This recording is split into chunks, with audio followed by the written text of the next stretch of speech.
There is no other instrumentality available to he who works than the modern labor union of America as exemplified by the Congress of Industrial Organization. Here was a bishop saying thank you for helping my people. That was crucial to the CIO. But in Back of the Yards, it also gave legitimacy to the Back of the Yards Council, which was the miniature version of creating that linkage. One day after the rally, the Armor Company, the second largest of the meat packers, agreed to recognize the union. It was a victory made possible through this new coalition of church, labor, and community. A new model of democratic participation was born. When people are organized and when they have the power and they've seen the effects of their power as they move into the central decision-making tables downtown and say, we are people, and damn it, you're going to listen to us. The Back of the Yards Council went on to win many community improvements, including a welfare station that cut the infant mortality rate in half and 1,200 hot meals each day for undernourished kids. The Chicago Daily News hailed the council as a miracle of democracy, and Alinsky gained a powerful new mentor in John L. Lewis. Alinsky was influenced by Lewis in a lot of ways. Lewis understood confrontation the way nobody in that era did. Lewis understood mass organization. He understood gathering large numbers of people, that was power. Oh, I think Saul got from Lewis a vision of the world. And he picked out of Lewis, through the CIO organizing drive, these stories. Lewis taught him the universals of organizing, that all action is in the inevitable reaction, that every positive has a negative and every negative, the kind of stuff we teach at 10-day training today. Alinsky then took what he learned from Lewis and formed the Industrial Areas Foundation, the IAF, to be the umbrella organization for new organizing campaigns across the country. What do? We have large masses of our people who are disenfranchised, dispossessed, both in terms of power and in terms of wealth. What we do is point out that there is a way through organization and through power for them to be able to do something about it. Alinsky laid out his philosophy in his best-selling book, Reveille for Radicals, which brought him national recognition.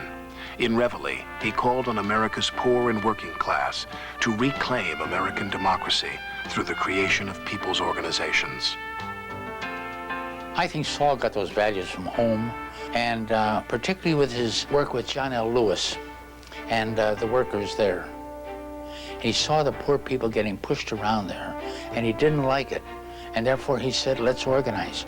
I think at the core of what motivated him was his mother, Sarah Rice. I think she taught him that it is the responsibility of individuals to be responsible for other individuals, and that you can't just walk away when you see something that's not right. Well, the core of it all, Alinsky had a passion for justice. It came from his mother, it came from his experience growing up in a Jewish ghetto, it came from things that he saw around him in the middle of the Depression. The theme is there all the time. First rule of change is controversy. You can't get away from it for the simple reason all issues are controversial. Change means movement, and movement means friction, and friction means heat, and heat means controversy. And nothing created more controversy in America in the 1950s than the growing civil rights movement in the South. Less heralded, but no less important, was the struggle for civil rights in the North. In 1959, Alinsky met with ministers on Chicago's South Side to start an organization called T.W.O, the Woodlawn Organization. T.W.O would soon challenge the one man who ran Chicago, Mayor Richard J. Daley. Well, Chicago in those days, remember, was completely dominated by the Daley machine. They controlled the aldermen, they controlled the vote. They were not above having people in the cemeteries voting, and the old joke about Chicago. And in fairness to the machine, they did things for their people, but you had to be one of their people. There was no way that Mayor Daley was going to give up power to any other groups. The problem was that at that time, Woodlawn was deteriorating in certain areas where slum landlords were getting away with murder. And so we had ready targets to hit.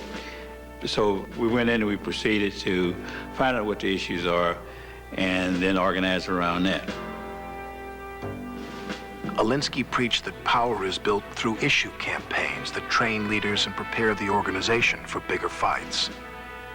For TWO, that opportunity came when the state declared Chicago's voter rolls corrupt, forcing the entire city to re-register. When there was a law passed that everybody had to re-register, I talked to Von Hoffman about the possibility of taking a caravan of buses down to City Hall to register. The city tried every way to make sure we had no buses. We had contracts with the Chicago Transit Authority for buses. They took those buses away. We finally had to get buses from, you know, these sort of Dutch suburbs halfway in Michigan. And on that Saturday morning, we had over 40 buses, bus loads of people. And we were lining up on the Midway. Black Chicagoans had never brought such power to bear on City Hall. On that day, over 2,000 TWO members registered to vote. And in a city where politics is like a religion, the voter registration drive changed the equation of power in Woodlawn. It was a show of power, and Mayor Daley knew it was a show of power. Daley was not the kind of man who would understand what was going on here. He looked upon this as a very, very great threat. And it jarred the city. It shook up the city tremendously. It was a declaration of independence by a segment of a large group of the population, and that declaration said, hey, we're going to go our own way. We are going to develop our own policies and our own programs. And I also think it said to the power structure of Chicago, move over, buddy. What you've got to understand realistically here is that Woodlawn got the power. And once getting the power, they were now using it. They were now engaged with making deals. The democratic process is set up for a check and balance system. And if the people are not organized to do the checking, the balance is always going to be on their backs. And not to say that you're going to start a revolution, but to keep the power structure nervous.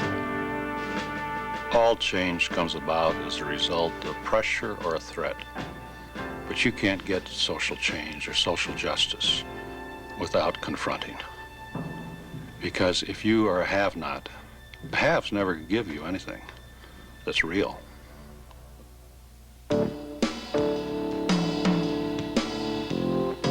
Despite the dramatic gains of the civil rights movement, blacks were still locked out of the economic boom of the 1960s. Even in Rochester, New York, an affluent city near the shores of Lake Ontario, unemployment for blacks was running at 25%. The problem was that in the midst of all of this wealth and affluence, there were people that were not included in that wealth and that progress. Suddenly, all hell broke out.